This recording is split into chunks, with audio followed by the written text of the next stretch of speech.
A South Dakota native who has spent the last 2 decades living and working in the Ukraine says there are a lot of reasons why people in KELOLAND should care about a possible Russian invasion. Yeah, he says Ukraine poses no military threat, but it does symbolize democracy.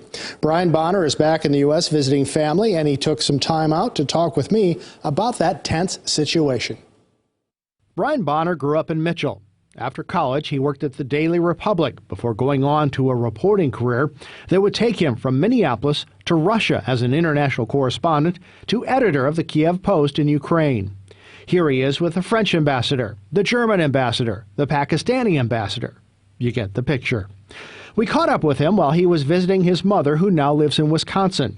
He plans to return to Ukraine in a few weeks. A lot of my American friends are saying, stay, stay. Now semi-retired, Bonner served as editor of the Kiev Post newspaper for the past 14 years. He once worked as a bureau chief in Moscow, and for an American, he has a unique insight into the Russia-Ukraine situation. How worried are you, Brian, on a scale of 1 to 10 that Russia is going to actually invade? Well, it depends on the moment. It goes from 0 to 10 and then back and then somewhere in the middle. Bonner is happy to see Ukraine getting international attention because the people there have been living under Russian threat for years. If we live in a world where big nations take over smaller nations, none of us are safe.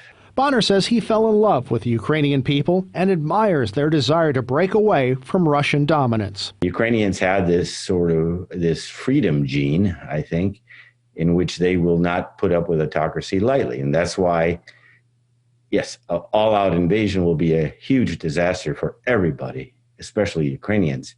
But they're going to fight. They're not going to give up the country. According to Bonner, the threat to Ukraine lies squarely on the shoulders of Russian President Vladimir Putin. And I think that's what he's most afraid of, is that there will be a successful example right on his border of a democracy. And so this is really what he doesn't like.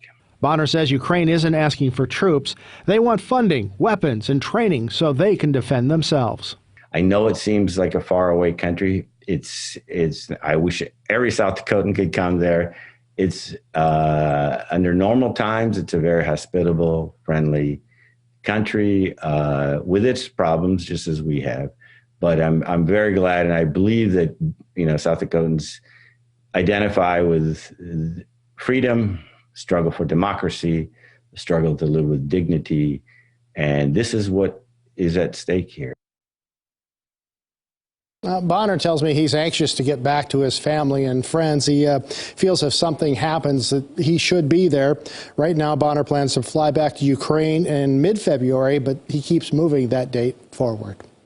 Well, President Biden is holding classified meetings for both House and Senate leaderships on the situation in Ukraine and Russia. Also today, the latest shipment of U.S. military has arrived in Kiev. It comes as Russia releases new video of military drills near the border with Europe, heightening concerns of a possible invasion.